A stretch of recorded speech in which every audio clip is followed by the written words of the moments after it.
force, all right? Because if you fast just breathe into, not through your mouth. Sentence you to death.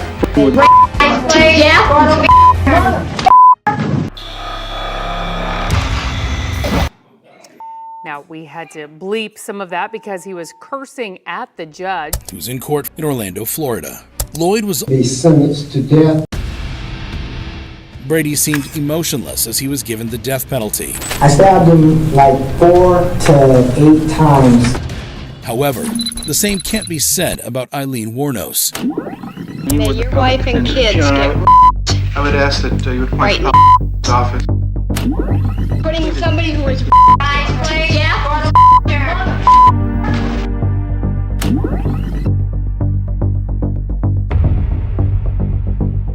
Who's in court for the murder of 7 men in Florida.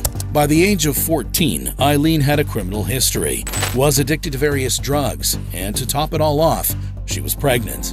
She was kicked out of her house and forced to fend for herself. She quickly resorted to selling her body for money. This led to her eventual distaste and hatred for men. In 1989, Eileen decided it would be easier to kill her clients and rob them instead of the previous work she was doing. She tricked her victims by posing as a damsel in distress.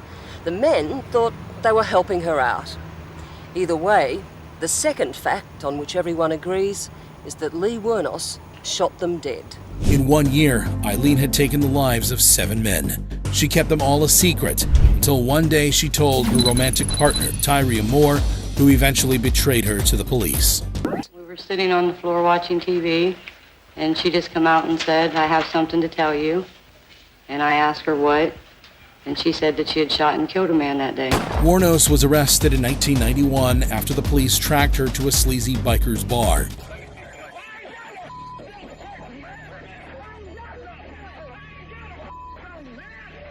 Initially, Eileen denied the accusations. She claimed that the murders were in self-defense. I am sorry that my acts of self-defense ended up in court like this, but I take full responsibility for my actions. It was them or me. Was it self-defense?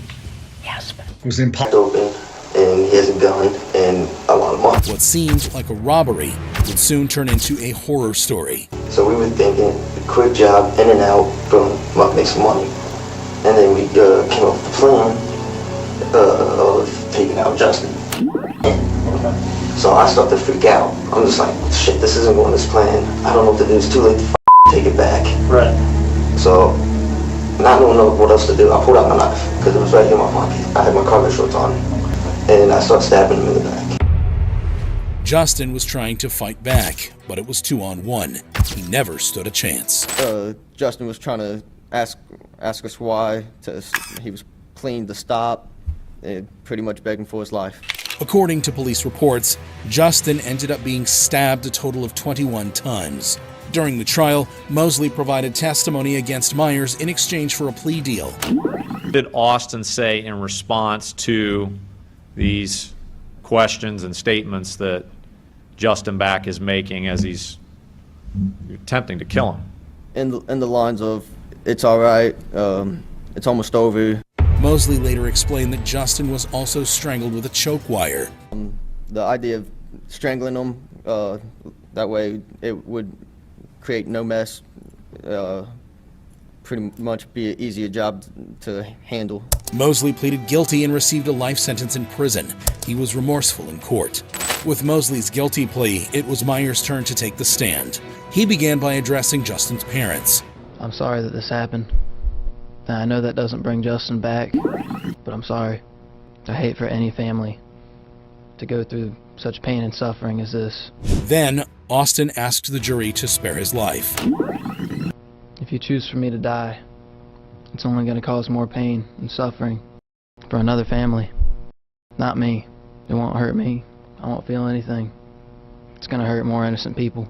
The terrible events of this past January have caused more than enough pain already. If you kill me, it won't fix anything. It won't bring Justin back. It's only going to hurt more innocent people. So all I'm asking you for is a chance for me to become a better person." Then, Justin's father got the chance to speak to his son's murderer. "I'm not going to stand up here and tell you how much I hate you. That is without question. I would just hope that every time you close your eyes at night, you see my son Justin. This is moments right before Austin learns he would become the youngest person sentenced to death in the state of Ohio. The court finds that the state has proven beyond a reasonable doubt that the aggravating circumstance outweighs the mitigating factor. Therefore, the sentence of death shall be imposed upon Austin Gregory Myers on the charge of aggravated murder. Austin remained emotionless as he was sentenced to death. However, the opposite can be said for the case of Martez Abram. Stop it. Look at the screen, sir. Yes. That's you shooting him? Yes. And you admit that you shot him in cold blood? Yes. Who's facing a double murder charge in South Haven, Mississippi. According to reports, Abram had been a grocer at Walmart for 20 years before he was suspended for showing another employee a knife he had on him one shift. Hours after Abram was suspended, he came back to work with multiple weapons before unleashing a barrage of bullets, killing Anthony Brown and Brandon Gales, 2 managers on duty. Then, Abram set a fire and tried to flee. But on the way out, he encountered an officer who he also shot, but survived due to his bulletproof vest. In court, Abram was forced to watch the video of his murders. Sir. Yes. Look at it, please, sir. Yes. All right, proceed. Stop. Mr. Gale is on the floor going down at this point, isn't he? Yes. Okay, and that's you shooting him, right? Yes. Okay. Abram